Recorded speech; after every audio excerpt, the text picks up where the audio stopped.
o que está dizendo aqui sobre síndrome em relação ao contexto bíblico, diz assim: concorrência.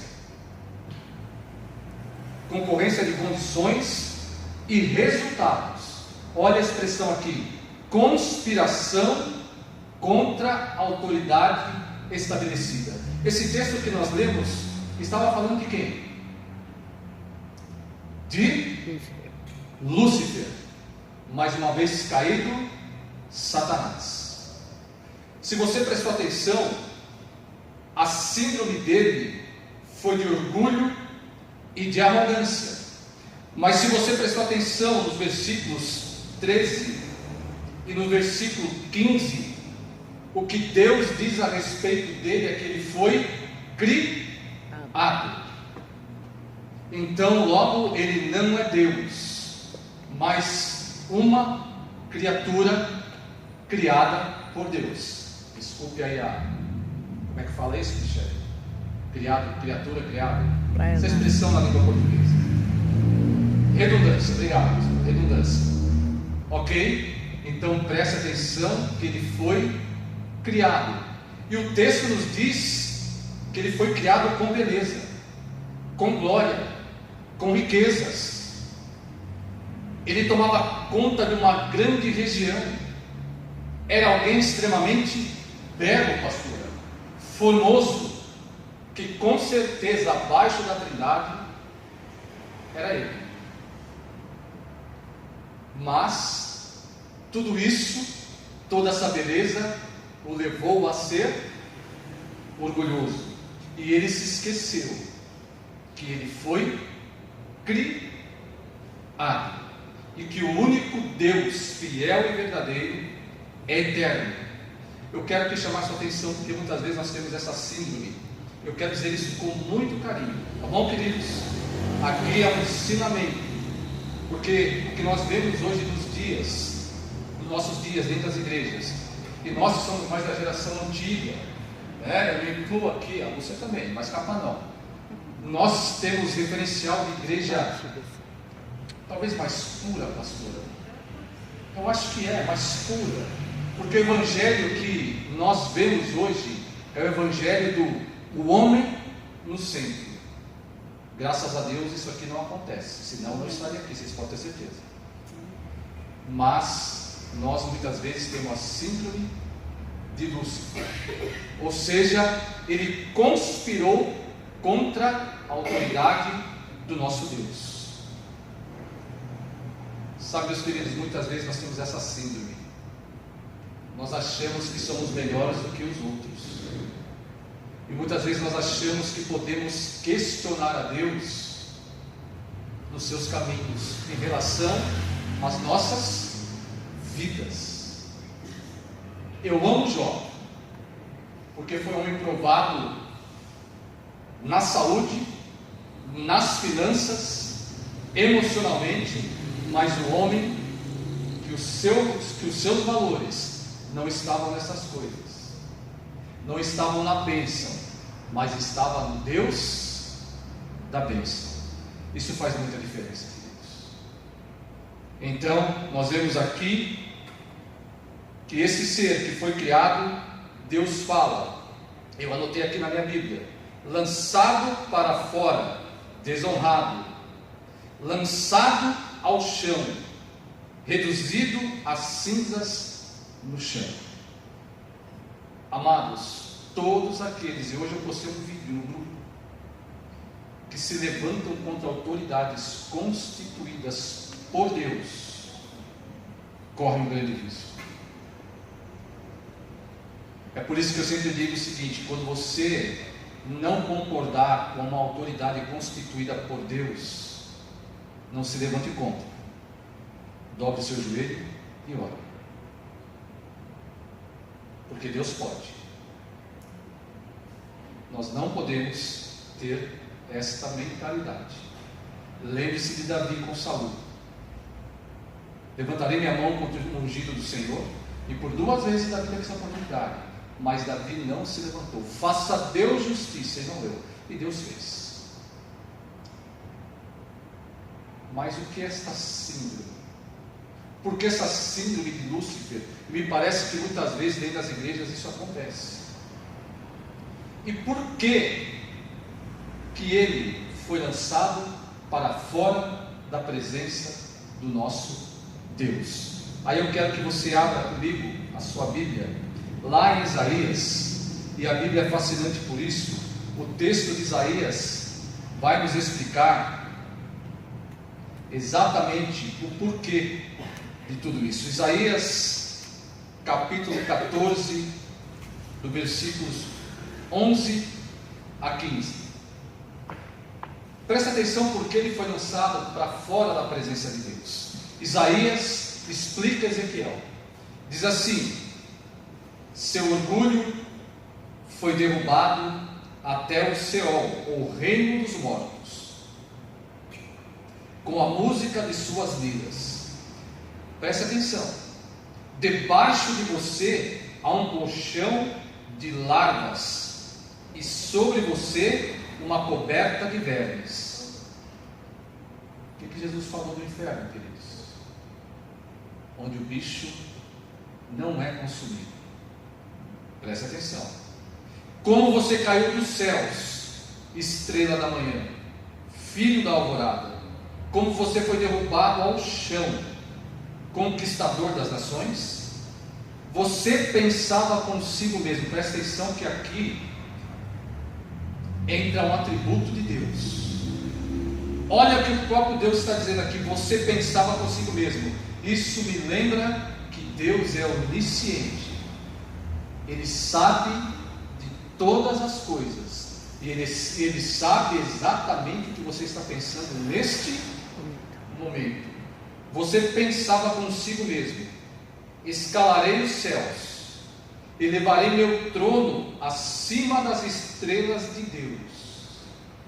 O ser criado está dizendo que elevaria o trono dele acima das estrelas de Deus. Ou seja, serei mais importante do que Deus, serei mais importante do que aquele que me criou. Eu me sentarei no monte da Assembleia, ao longe, no norte. Subirei além dos cumes das nuvens e me tornarei como o Altíssimo. Síndrome de Lúcifer. Ser criado querendo ser igual ao Criador, mas a glória de Deus só pertence a Ele. Ele não divide sua glória com ninguém. E aqui há um alerta a nós que estamos diante do Senhor. A glória dele pertence a Ele. Eu não posso focar em mim. Aqui, neste púlpito, ou ali, naquele altar, a glória é dele. Amém. Aí, sentado nesta cadeira, a glória é dele. Amém. De mais ninguém. Pertence a Ele.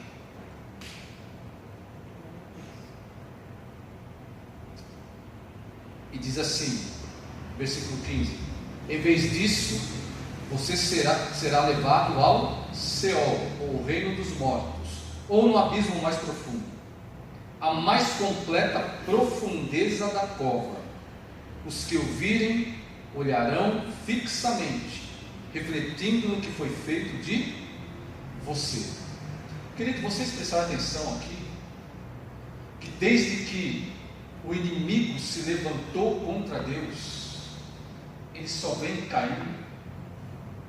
Prestaram atenção nisso? Vocês concordam? Querubim perde sua glória, é lançado dos céus, da presença de Deus, é lançado na terra. Apocalipse diz isso: ai dos moradores que estão na terra. Da terra, a palavra de Deus nos diz que ele perde sua glória, por isso que ele te odeia, porque agora a coroa da criação de Deus é você e eu. Façamos o homem a nossa imagem e semelhança. Ele é destituído do seu posto. perde sua glória, é lançado para a terra. Na cruz do Calvário, Jesus pisou na sua cabeça e esmagou. Ele já é derrotado pelo poder de Jesus Cristo. Glória a Deus. Mas preste atenção que Apocalipse 12, 7 a 12, de 7 a 12 eu quero ler ali. E depois Apocalipse 20, 10. Preste atenção que o inimigo só vem indo. Queridos, eu não estou pregando não, tá? Eu estou dando estudo para vocês. Vocês podem participar, ok? E houve batalha no céu. Miguel e seus anjos batalhavam contra o dragão, Satanás. E batalhava o dragão e os seus anjos. Mas não prevaleceram, nem mais o seu lugar se achou nos céus. E foi precipitado o grande dragão, a antiga serpente chamado Diabo e Satanás, que engana todo mundo. Ele é enganador. Não se esqueça do que ele fez com Eva e com Adão. Ele foi precipitado na terra, e os seus anjos foram lançados com ele. E ouvi uma grande voz no céu que dizia: agora é chegada a salvação e a força, e o reino do nosso Deus, e o poder do seu Cristo, porque já o acusador de nossos irmãos é derrubado, o qual diante do nosso Deus os acusava de dia e de noite. E eles o venceram pelo sangue do Cordeiro e pela palavra do seu testemunho, e não amaram as suas vidas até a morte. Por isso, alegrai-vos, ó céus, e vós que neles habitais, ai dos que habitam na terra e no mar, porque o diabo desceu a vós, e tem grande ira, sabendo que já tem pouco tempo caindo. Agora veja comigo Apocalipse 20, 10. E o diabo que os enganava foi lançado no lago de fogo e onde está a besta e o falso profeta, e de dia e de noite serão atormentados para todo o sempre. Este ser só vem caindo, desde que quis se tornar igual a Deus. Uma palavrinha aqui, queridos. Que Deus nos defenda de termos essa síndrome de Lúcifer, este orgulho de dizer: eu fiz, eu posso, eu consegui, foi com meu esforço, o dinheiro é meu, e nunca nos lembrarmos de que tudo que nós temos é por causa dele, porque nele, por ele e para ele são todas as coisas. Nele nós nos movemos, em Cristo nós existimos, e se estamos aqui é porque Jesus tem sustentado as nossas vidas. Amém. E nos dado o que nós necessitamos. Você trabalha? Esse serviço foi Deus que te deu. Porque se você não tivesse saúde para trabalhar, você estaria em casa doente. Você tem uma casa própria ou alugada, é o abrigo que Deus te deu. Louve o nome dele. Você tem um carro, falava com o Cid hoje, o carro dele está limpinho. Falei: Cid, louvado seja Deus. Isso é zelo por aquilo que Deus nos dá. Isso chama-se administração. E muitas vezes nós esquecemos que deixamos de receber algumas coisas de Deus, pastora, porque nas coisas mais simples, pastor Olavo, que Ele nos dá, nós não somos zelosos. Então, meu irmão, de vez em quando dá uma lavadinha no carro, Deus fica feliz, só para dar uma descontraída. Mas lembre-se que tudo que você tem foi Deus que te deu. Nisso o Lázaro está certo. Tudo que eu tenho foi Deus que me deu. Sua família foi Deus que te deu. Seus filhos foi Deus que te deu. Nós não podemos ter o mesmo sentimento que houve em Nabucodonosor. Não é esta grande Babilônia que eu edifiquei para a minha glória. O que acontece com Nabucodonosor? 7 anos como animal, unhas grandes, cabelo comprido, comendo, literalmente comendo capim, até que ele olha para o céu e reconhece que ele não é nada, mas que Jesus é tudo. Então, longe longe de mim e de você a síndrome de Lúcifer. Mas eu disse que nós vamos falar também sobre o sentimento de Cristo. Qual o sentimento de Cristo, queridos? Qual o sentimento que Cristo teve e que Cristo quer nos ensinar? Abra aí em Filipenses capítulo 2, é um texto extremamente conhecido por você, que lê a Bíblia, que ama estudar as Escrituras. Filipenses capítulo 2, do versículo 3 ao 11, diz assim: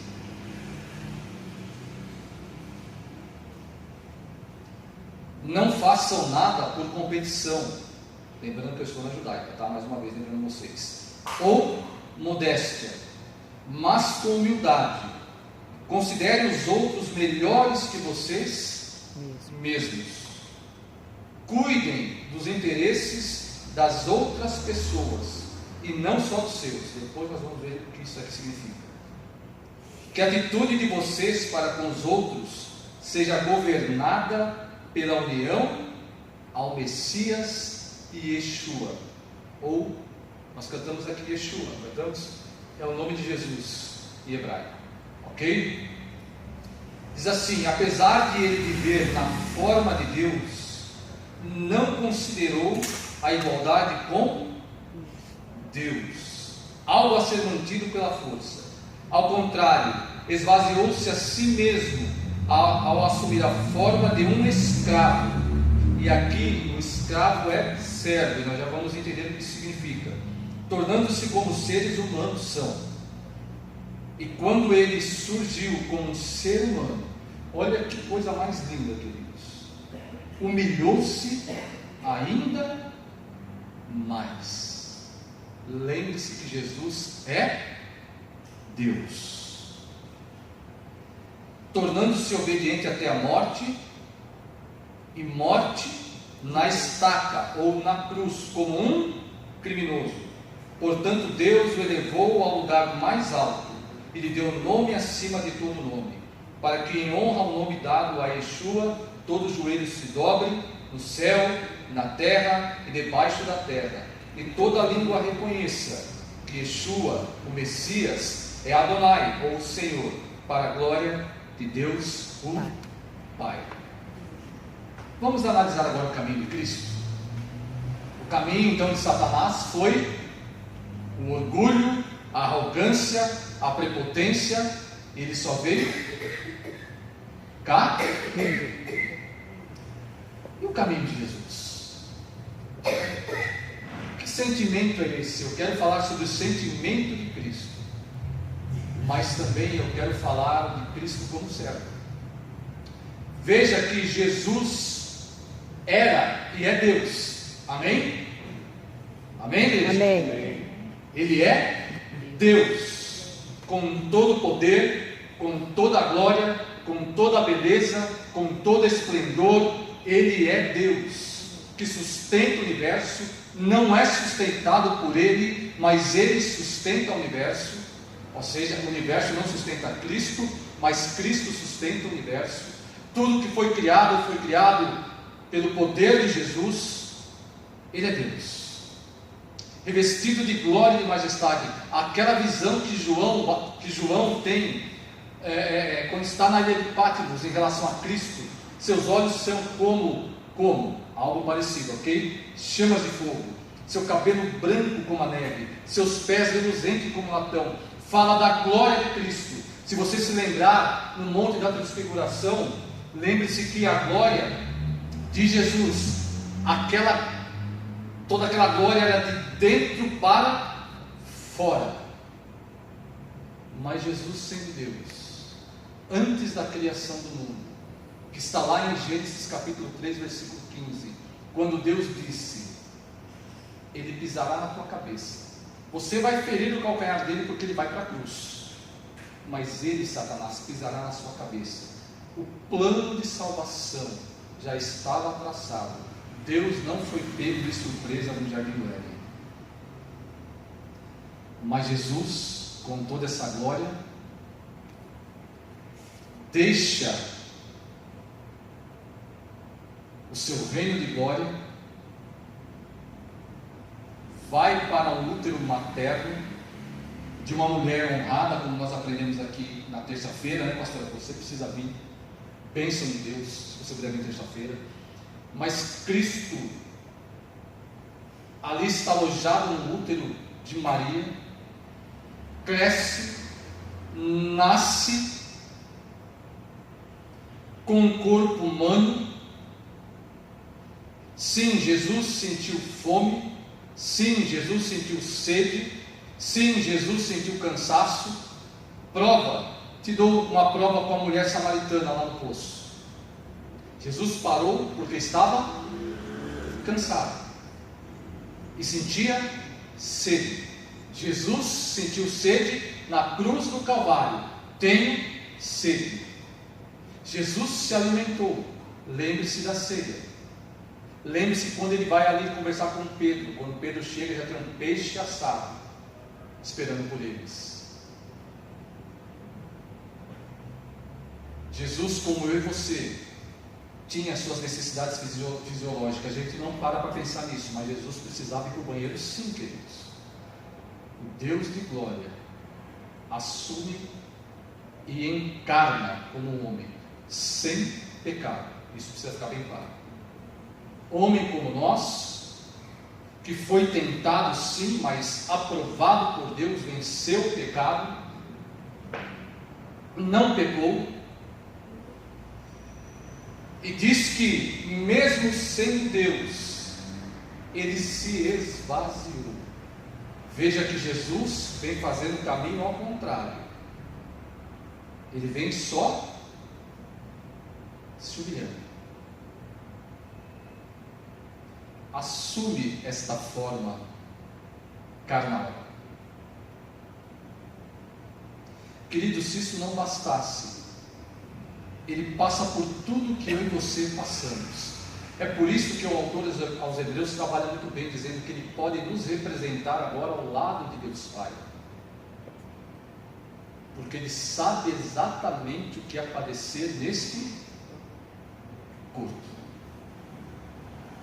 É por isso que todas as vezes que você dobra seu joelho lá na sua casa e derrama as suas lágrimas, Jesus sabe exatamente o que você está sentindo, porque ele sentiu a mesma coisa. Ele está dizendo: Pai, sabe o que ele, que ela está sentindo? É isso, porque eu passei por isso, Pai. Ele passou pelas mesmas coisas que eu e você, e é por isso que ele é nosso mediador diante de Deus. Muito bem, se isso não bastasse, Jesus agora é levado para a cruz no Calvário. E aqui eu quero dizer para você algumas coisas que muitas vezes a gente olha e não compreende, não entende. Nós precisamos entender que cruz, para o romano, ok? Era o império que dominava naquela época. Só ia para a cruz quem era ladrão, malfeitor, bandido, digno de morte. Jesus Cristo, então, é tratado como um bandido, sem ser, porque Jesus está se humilhando, porque o propósito de Jesus é você. O alvo de Jesus é você. Por isso ele suporta tudo isso. Então, ladrão. Tanto é que ao lado deles existem dois ladrões. Humilhação, você ser inocente e ser tido como ladrão. Uma vez a polícia me parou dizendo que eu era ladrão, e eu saí da escola, pastor. E como foi ruim ter que provar que eu não era ladrão. Eu sei um pouquinho do que Jesus sentiu. Mas na lei judaica, quem ia para a estaca ou para a cruz era maldito. Isso você pode ver lá em Deuteronômio, capítulo 21, 22, 23. Você vê na sua casa. Deuteronômio, capítulo 21, versículos 22 e 23. Quem vai para a cruz é maldito. Só abrindo um parênteses aqui, é por isso que o judeu, é por isso que o apóstolo Paulo, no primeiro momento, não reconhecia Jesus como Messias, porque Paulo, como fariseu, conhecia a lei, e a lei dizia que quem morresse na estaca era maldito. Como o Filho de Deus pode ser maldito? Fecha o parênteses. Veja aqui, queridos, Jesus é tido por maldito. Jesus vem só de sem, se humilhando. Ele é morto, ele é sepultado, desce às regiões inferiores, como nos diz o apóstolo Pedro. Lembra lá do povo de Noé? Pedro trata sobre isso. Ele vai até as regiões inferiores e dá esse testemunho. Qual o caminho que Jesus fez, queridos? Sendo Deus, só se humilhando. O diabo quis se exaltar, sendo criatura, e Deus o lançou por terra, e ele veio só caindo. Jesus, sendo Deus, que pode bater no peito e dizer: eu posso ser exaltado, eu posso porque eu sou. Mas ele faz ao contrário, ele se humilha. Qual é a diferença entre Jesus e Satanás? Esse é o caminho que nós precisamos fazer, queridos, como igreja. Nos humilharmos para que no tempo exato Deus nos honre e nos exalte. Humilhai-vos, pois, debaixo da potente mão de Deus, para que no tempo dele ele vos exalte. Amém? Compreenderam? Mas há uma atitude de Jesus que é linda. Essa mensagem seria incompleta se nós não víssemos o que Jesus fez lá em João capítulo 13, de 1 a 10. E eu falei tudo isso para chegar aqui. E aqui existe uma expressão linda da parte do nosso Deus, queridos. Vejam,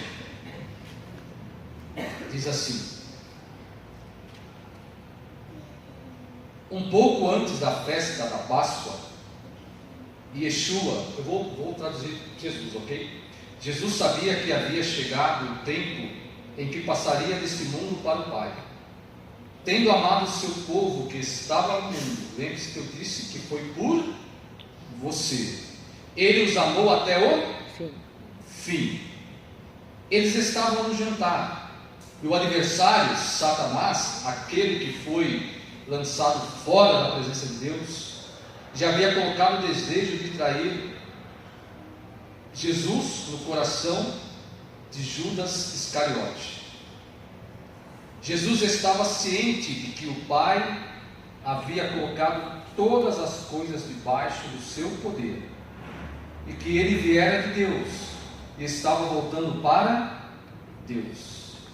Então se levantou da mesa, tirou algumas peças de roupa e amarrou uma toalha em volta da cintura. A seguir, colocou água em uma bacia e começou a lavar os pés dos discípulos, enxugando-os com a toalha amarrada à volta da cintura. Vamos parar aqui um pouquinho, queridos. Você conhece cultura judaica? Porque muitas vezes a gente vai com esse texto, pastor, a gente, por não estudar a cultura judaica, a gente acha que é algo simples e normal que Jesus está fazendo aqui. Mas se você conhece um pouquinho da cultura da época de Cristo, quem lavava os pés dos convidados que chegavam para casa, por exemplo, se vocês viessem até a minha casa, eu precisava ter um escravo que lavasse os pés de vocês. E geralmente esse escravo não era nem meu, teria que ser da minha esposa. E esta profissão era a mais humilhante que um ser humano podia fazer. De todas as profissões que um escravo poderia ter dentro de casa, fosse cuidar do jardim, ou cuidar das roupas, ou cuidar dos negócios do patrão, lavar os pés dos convidados estava lá no último degrauzinho. Mas o que nós vemos Jesus fazer?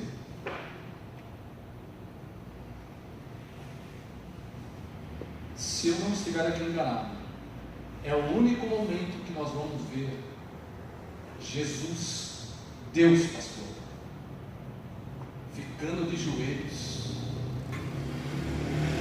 diante do homem para lavar os seus pés. O inimigo faz isso por você. Jesus é Deus, mas se humilhou. E nesse momento ele não se importa de lavar pés sujos. Versículo 6. Ele se aproximou de Simão Pedro, que lhe disse: Senhor, você vai lavar meus pés? E Yeshua, ou Jesus, respondeu: você ainda não entende o que estou lhe fazendo, porém com o tempo entenderá. Não, disse Pedro, você nunca lavará meus pés. Jesus respondeu: se eu não os lavar, você não tem parte comigo. Aí Pedro era 880, né? Senhor, respondeu Simão Pedro, não apenas meus pés, mas as mãos e a cabeça também. Jesus lhe disse: o homem que se banhou precisa lavar apenas os pés, todo o corpo já está limpo. Querido, toda vez que um judeu ia para a casa de alguém, ele se banhava. Mas naquela época não existia asfalto, ainda que Roma contribuiu muito para as estradas, calçadas, enfim. Mas em Jerusalém se andava muito por terra. E geralmente quando você chegava na casa de alguém, você se sentava à mesa para comer. E diferente do que nós vemos hoje, diferente da nossa cultura, eles não se sentavam em cadeiras, mas um do lado do outro, sentado mesmo, deitado, um aqui, outro ali, e assim. Mas quando Jesus chega diante de Pedro, Pedro fala assim: não, você não vai lavar meus pés. Jesus fala: se eu não lavar seus pés, Pedro, você não tem parte comigo. E Pedrão, Jesus não só soube, mas lavou tudo. E aqui é uma expressão que nós precisamos entender.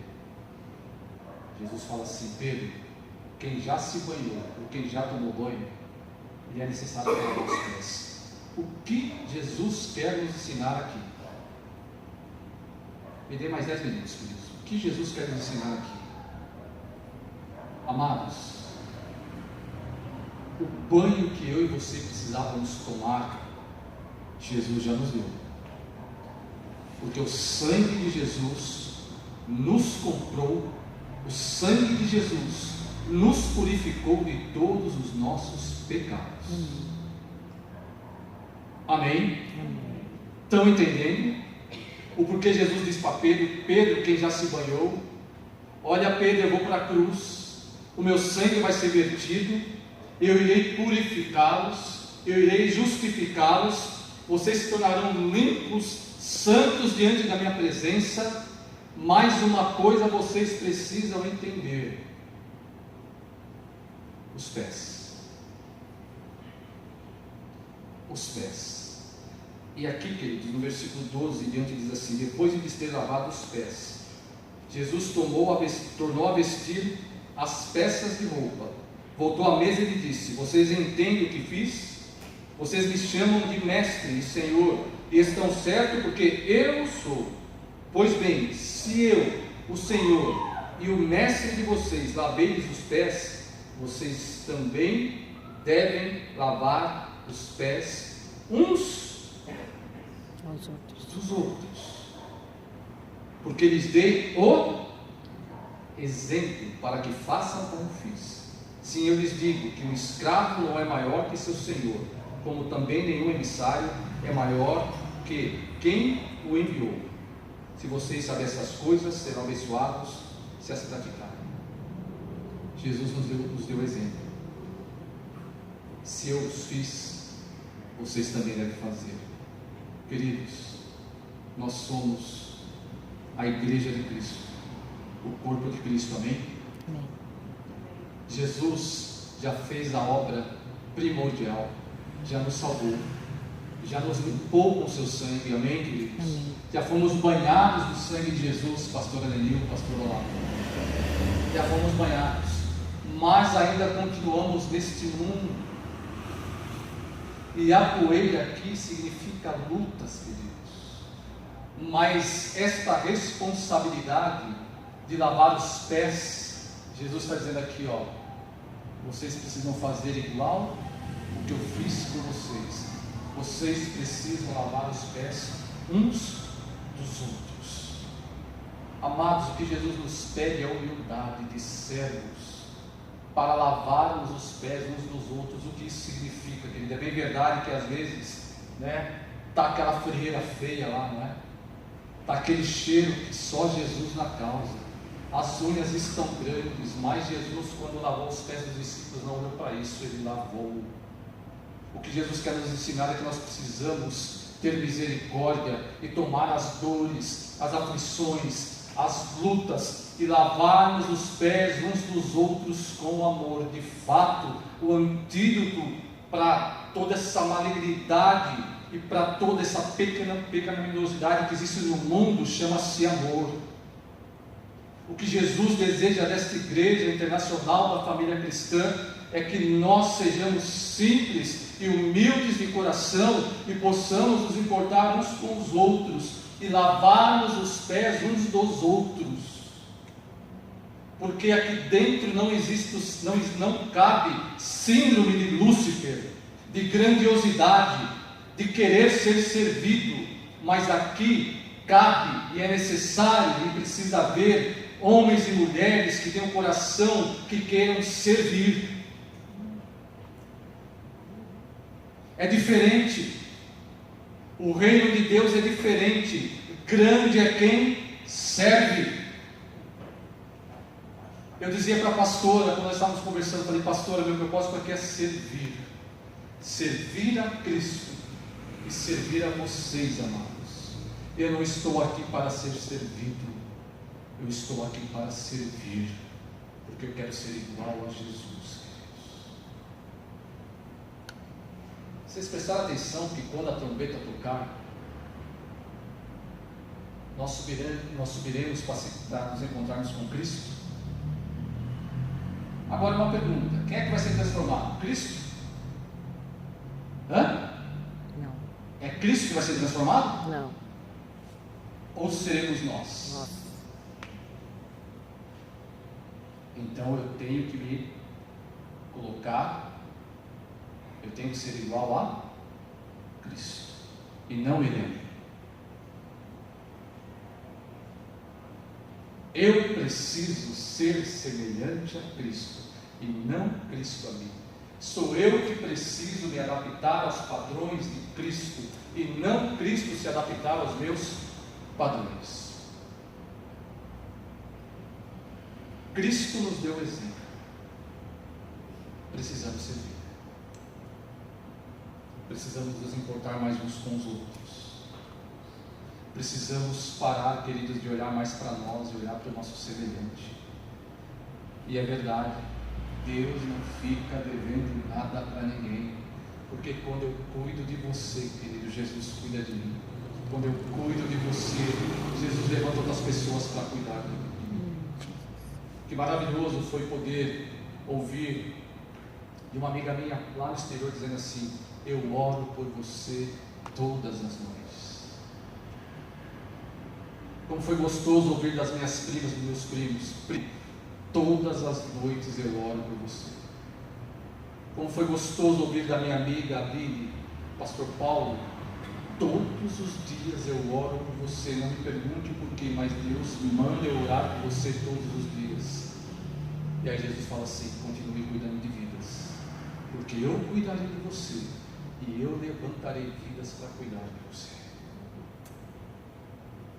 Amados, que não seja encontrado em nossos corações a síndrome de Lúcifer, de orgulho, de arrogância, porque se for encontrado, Deus vai abater.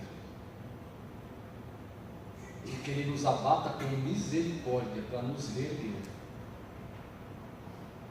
Mas nós possamos ser encontrados em nossos corações o mesmo sentimento que houve em Cristo Jesus.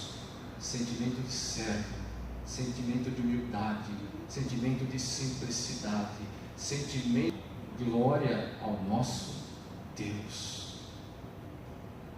E na humilhação dele, o texto diz que ele foi obediente até a morte, e morte de cruz. Por amar o Pai, por obedecer a Deus, ele foi para a cruz.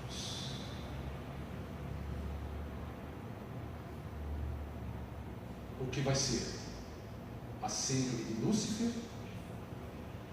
Quer rebelião? Quer concorrência? Quer condições iguais? Porque eu estou aqui para ser servido. Eu quero ser servido pela igreja. Ou eu estou aqui para primeiro servir a Jesus e depois aos meus irmãos? Eu quero conhecer Jesus. É isso o cântico, né? Eu quero conhecer Jesus. Pois é, queridos. Conhecer Jesus é se tornar semelhante a Ele. E Ele é servo. E Ele foi servo. Agora veja, queridos, humilhação para acabar. Jesus se humilhou, mas ao terceiro dia ressuscitou. Com o corpo glorificado, foi levado aos céus e hoje está à destra de exaltação. Deus o exaltou, porque ele soube se humilhar. Só subirão para a glória aqueles que sabem ser humildes como Cristo foi, para serem honrados por Deus e receber na glória o seu galardão. Que tenhamos, queridos, o sentimento que houve em Cristo Jesus, que sempre não teve por orgulho ou por ser igual a Deus, antes a si mesmo se humilhou.